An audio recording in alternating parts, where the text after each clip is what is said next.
Hi guys, good afternoon everyone guys. For today's video guys, maglalakad kami ng anak ko. Pupunta kami sa dentist. Ayan, kasi papapastahan ko yung yung kanyang ngipin. Ayan guys. Kasi siyempre dalaga na siya. Dalaga na siya guys, tapos pag nag-apply ng trabaho, kailangan alam nyo naman, pag dito sa Pilipinas, pag nag-apply ka ng trabaho, kailangan maganda ang ngipin mo. Ayan guys. Ayan guys, alis na kami guys. Lakad na kami guys. Ayan. Naiyak kasi siya sa video.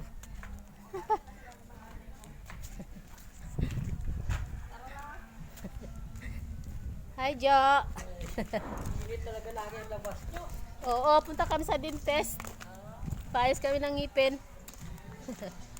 Ayan guys, oh. Ilang ngipin ang paayos mo? Tatlo. Ayan. May mic yan kasi para Ayan guys.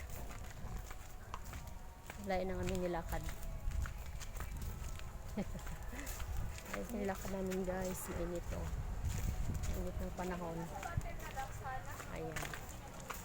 Pero malapit na rin kami sa kanto. Ay, nako, ay. Ang oras ay 1:45 PM. Ayan. Dito na kami sa labas guys. Oh, ang init ng panahon. Masyadong mainit. Masyado pong mainit. Ayan. Sana hindi naman umulan kasi araw-araw na lang umulan. Parang walang katapusan. Ayun guys. Papunta nga pala kami sa dentist. Kasi magpapasta si ate ng kanyang ngipin. Ayan. Magpapasta. Hapon. Schedule kasi siya 2:30. Schedule mo 2:30, di ba?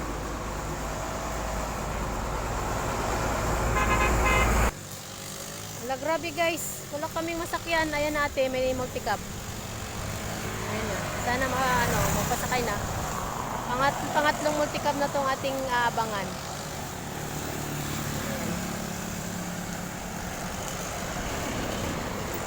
Hala guys, ayun, halika na anak. Dalawa, halika dali. Takbo kami guys. Pero kasakay kami. Ayun, sige guys.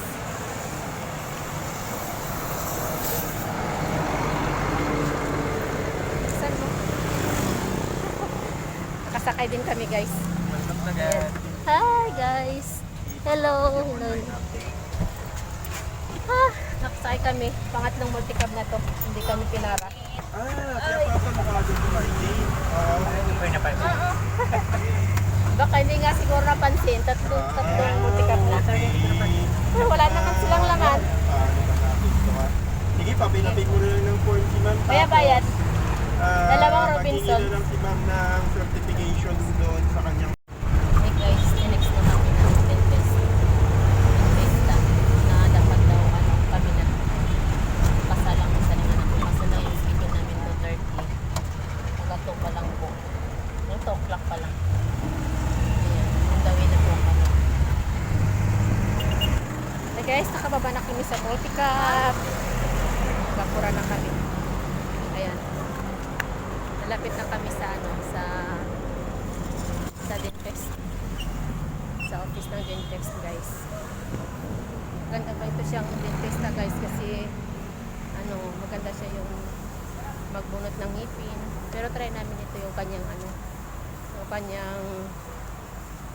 pasta. Ayan guys. Nagbuk na kami. Nagbuk na siya. Ayan. Ito na kami sa loob ng dentist.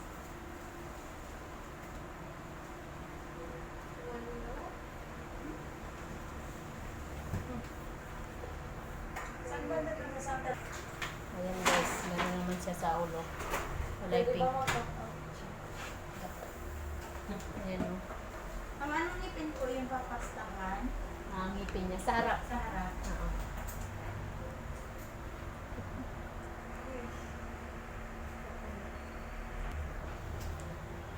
May Kasi sumilap. ni Paul. So scary. May pa ano siya. May pa ano tawag dyan? May pa cover sa ulo. Ayan. Para ka ng dentist na. Ayan. Para ka ng doktor. Shit.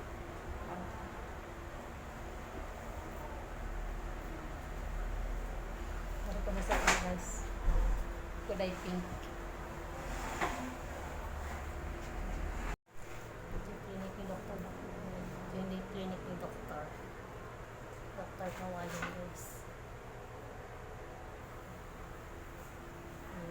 Timbang ka daw na kung ilang kilo. So small. So fat. Timbangin natin siya. Ilan? Ilan yan? 40. 40. 44. 43. Hindi kasi yung 100 ano yun eh. 48 ka. 49. 49 hindi ba? 44. 44. Pasok na po. Ikaw na. Siya na guys.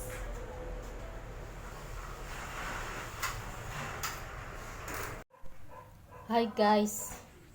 Nakauwi na kami sa bahay. Grabe. Ang mahal pala magpapasta. 1,005 ang isang ngipin. Tapos halimbawa sa isang ngipin, dalawa yung sira kabilaan, di 3,000 yun. Wala, grabe guys. Grabe. Grabe talaga. ang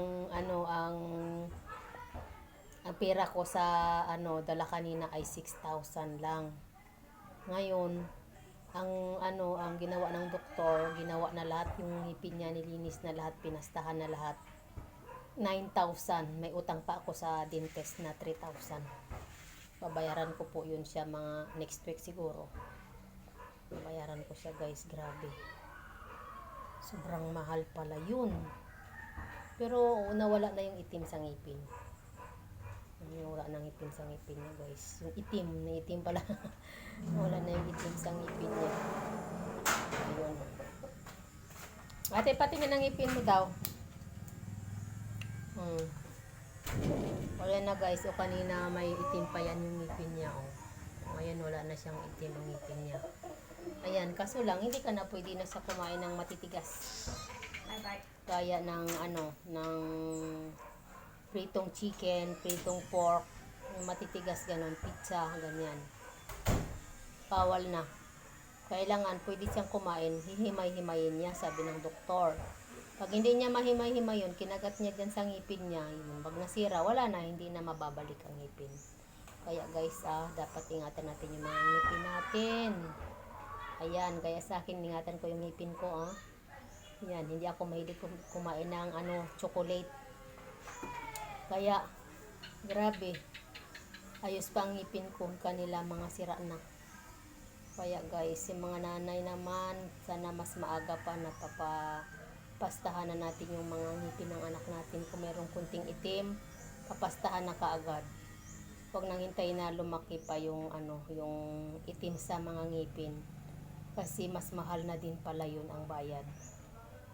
At saka maglala na yung mga sa ngipin, yung mga itim na ngipin at magsakit na, kawawa yung mga anak natin pala. Kaya nga ako sabi ko, aroy, nagsisi ako, bakit ngayon ko pa napapastahan yung ngipin ng mga anak ko, dapat noon pa. Ayun lang guys, thank you very much guys, thank you for watching, bye bye.